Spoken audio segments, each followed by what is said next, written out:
ವಿಜಯಪುರದಲ್ಲಿ ಮಾಜಿ ಶಾಸಕ ಡಾಕ್ಟರ್ ದೇವಾನಂದ ಚೌಹಾಣ್ ಪತ್ರಿಕಾಗೋಷ್ಠಿಯಲ್ಲಿ ಮಾತನಾಡಿದರು. ಮೈಸೂರು ದಸರಾ ಮಾದರಿಯ ಹಿಟ್ನಳ್ಳಿ ದಸರಾ ನಾಡದೇವಿ ನವರಾತ್ರಿ ಉತ್ಸವಕ್ಕೆ ಬರದ ಸಿದ್ಧತೆ. ನಾಡ ಹಬ್ಬ ಮೈಸೂರು ದಸರಾ ನೋಡುವುದೇ ಒಂದು ಹಬ್ಬ. ಈ ದಸರಾ ಹಬ್ಬದಂತೆಯೇ ವೈಭವಯುತವಾಗಿ ತಾಂಬಾದಲ್ಲಿ 54 ವರ್ಷಗಳಿಂದಲೂ ಶಿಕ್ಷಣ ಪ್ರೇಮಿ ದಿವಂಗತ ಪೋಲ್ ಸಿಂಗ್ ಚೌಹಾಣ್ ಅವರ ನೇತೃತ್ವದಲ್ಲಿ ದಸರಾ ಆಚರಣೆ ಮಾಡಲಾಗುತ್ತಿದ್ದು, ಈ ಪರಂಪರೆಯನ್ನ ಮಾಜಿ ಶಾಸಕ ಹಾಗೂ ಅವರ ಪುತ್ರ ಡಾಕ್ಟರ್ ದೇವಾನಂದ ಚೌಹಾಣ್ ಮುಂದುವರಿಸಿಕೊಂಡು ಹೋಗುತ್ತಿದ್ದು, ಈ ಬಾರಿಯೂ ಸಹ ತಾಂಬಾದಲ್ಲಿ ಇದೇ ದಿನಾಂಕ 22ರಿಂದ ಅಕ್ಟೋಬರ್ 2ರವರೆಗೂ ನವರಾತ್ರಿ ಉತ್ಸವ ನಡೆಯಲಿದೆ. ಸುದ್ದಿಗೋಷ್ಠಿಯಲ್ಲಿ ಈ ಕುರಿತು ವಿವರಣೆ ನೀಡಿದ ಮಾಜಿ ಶಾಸಕ ಡಾಕ್ಟರ್ ದೇವಾನಂದ ಚೌಹಾಣ್, ನಾಡದೇವಿ ಉತ್ಸವಕ್ಕೆ ಸಕಲ ಸಿದ್ಧತೆಗಳನ್ನು ಕೈಗೊಳ್ಳಲಾಗುತ್ತಿದೆ. ಈ ಬಾರಿ ವಿಭಿನ್ನ ಸ್ಪರ್ಧೆಗಳನ್ನು ಆಯೋಜಿಸಲಾಗುತ್ತಿದೆ ಎಂದರು.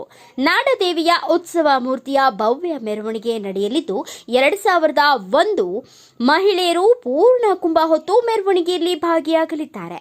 ಯಕ್ಷಗಾನ, ನಾಸಿಕ್ ಡೋಲು, ಬೃಹತ್ ಬೊಂಬೆಗಳು, ಲೆಜಿಮ್ ನಿನಾದ, ನವಿಲು ಕುಣಿತ, ಕರಡಿ ಕುಣಿತ, ಕೀಲು ಕುದುರೆ ಕುಣಿತ, ಜಗ್ಗಲಿಗಿ ಸೇರಿದಂತೆ ಹಲವಾರು ಕಲಾ ತಂಡಗಳು ಮೆರವಣಿಗೆಯಲ್ಲಿ ಭಾಗವಹಿಸಲಿದ್ದು, ಮೈಸೂರು ದಸರಾ ಮಾದರಿಯಲ್ಲಿಯೇ ವೈಭವದ ದಸರಾ ನಡೆಯಲಿದೆ ಎಂದು ದೇವಾನಂದ ಚೌಹಾಣ್ ವಿವರಿಸಿದರು. ಮಾಡುವಂಥದ್ದು ಅಂಬಾಭವಾನಿ ಎಜುಕೇಷನ್ ಟ್ರಸ್ಟ್ ಹಾಗೂ ಜಗದಂಬ ವಿದ್ಯಾವರ್ತಕ ಸಂಘ ತಾಂಬಾ ಗ್ರಾಮದ ಮತ್ತು ಸುತ್ತಮುತ್ತಲಿನ ಗ್ರಾಮದ ಎಲ್ಲರ ಸಹಯೋಗದೊಂದಿಗೆ ಅತ್ಯಂತ ವಿಜೃಂಭಣೆಯಿಂದ ಆಚರಣೆ ಮಾಡಬೇಕಂತೇಳಿ ಒಂದು ನಿರ್ಣಯ ಕೂಡ ಮಾಡಿದ್ದಾಗಿದ್ದೀರಿ. ಈ ಒಂದು ಪಾರಂಪರಿಕವಾಗಿರ್ತಕ್ಕಂಥ ಈ ಒಂದು ಆಚರಣೆ ಉತ್ತರ ಕರ್ನಾಟಕದ ದಸರಾ ಎಂಬುದೇ ಪ್ರಖ್ಯಾತಿಯನ್ನು ಹೊಂದಿರತಕ್ಕಂಥ ಒಂದು ತಾಂಬಾ ಗ್ರಾಮದ ನಾಡದೇವಿ ಉತ್ಸವ. ಇವತ್ತು ಆ ನಾಡದೇವಿ ಉತ್ಸವಕ್ಕೆ ಹಿಂದೆ ಮಾನ್ಯ ಮಾಜಿ ಪ್ರಧಾನಿಗಳಾಗಿರ್ತಕ್ಕಂಥ ದೇವೇಗೌಡ ಸಾಹೇಬರು ಕೂಡ ಬಂದು ಹೋಗಿದ್ದಾರೆ. ಮಾಜಿ ಮುಖ್ಯಮಂತ್ರಿಗಳಾಗಿರ್ತಕ್ಕಂಥ ಕುಮಾರಣ್ಣವರು ಕೂಡ ಬಂದು ಹೋಗಿದ್ದಾರೆ. ಅದೇ ರೀತಿಯಾಗಿ ಮಾನ್ಯ ಎಂ ಬಿ ಪಾಟೀಲ್ ಸಾಹೇಬರಾಗಿರ್ಬೋದು, ಅಲ್ಲಿ ಸಿಂದಗಿ ಮತಕ್ಷೇತ್ರದ ಶಾಸಕರು ಅಶೋಕ್ ಮನಗುಳಿ ಅಣ್ಣವರು ಆಗಿರ್ಬೋದು, ಹೀಗೆ ರಾಜಕಾರಣಿಗಳು ಸಹಿತ ಇವತ್ತು ಅಲ್ಲಿ ವಿಶೇಷವಾಗಿ ಬಂದು ಹೋಗಿರ್ತಕ್ಕಂಥ ಒಂದು ಆಚರಣೆ ಕೂಡ ಆಗಿದೆ. ಅಲ್ಲಿ ಇವತ್ತು ಮಾಧ್ಯಮದ ಮುಖಾಂತರ ನಾನು ನಾಡಿನ ಜನತೆಗೆ ಹಾಗೂ ತಾಂಬಾ ಗ್ರಾಮದ ಸುತ್ತಮುತ್ತಲಿನ ಜನತೆಗೆ ಒಂದು ಮನವಿ ಮಾಡಿಕೊಳ್ಳೋದು ಏನಂದರೆ, ಪ್ರತಿ ವರ್ಷದಂತೆ ಈ ವರ್ಷವೂ ಕೂಡ ತಾವೆಲ್ಲರೂ ಆಗಮಿಸಿ ಅತ್ಯಂತ ಉತ್ಸುಕರಾಗಿ ಈ ಕಾರ್ಯಕ್ರಮವನ್ನು ಯಶಸ್ವಿ ಮಾಡಿಕೊಡ್ತೀರಂತೇಳಿ ಮಾಧ್ಯಮದ ಮುಖಾಂತರ ತಮ್ಮಲ್ಲಿ ವಿನಂತಿ ಕೂಡ ಮಾಡ್ತೀನಿ.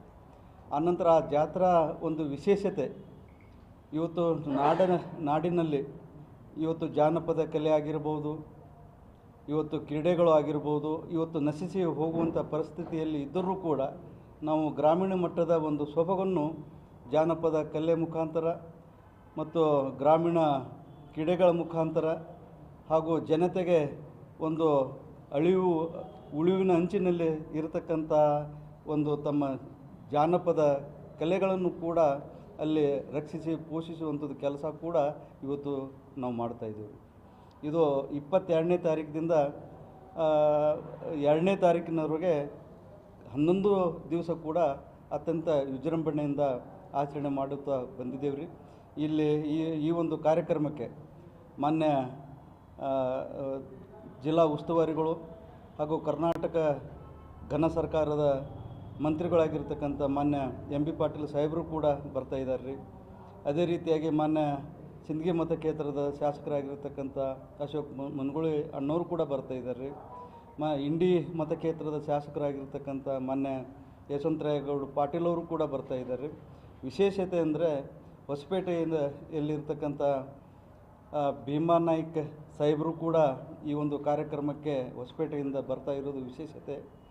ಅದೇ ರೀತಿಯಾಗಿ ಮಾಜಿ ಶಾಸಕರುಗಳು ಕೂಡ ಈ ಒಂದು ಕಾರ್ಯಕ್ರಮಕ್ಕೆ ಬರ್ತಾ ಇದ್ದಾರೆ.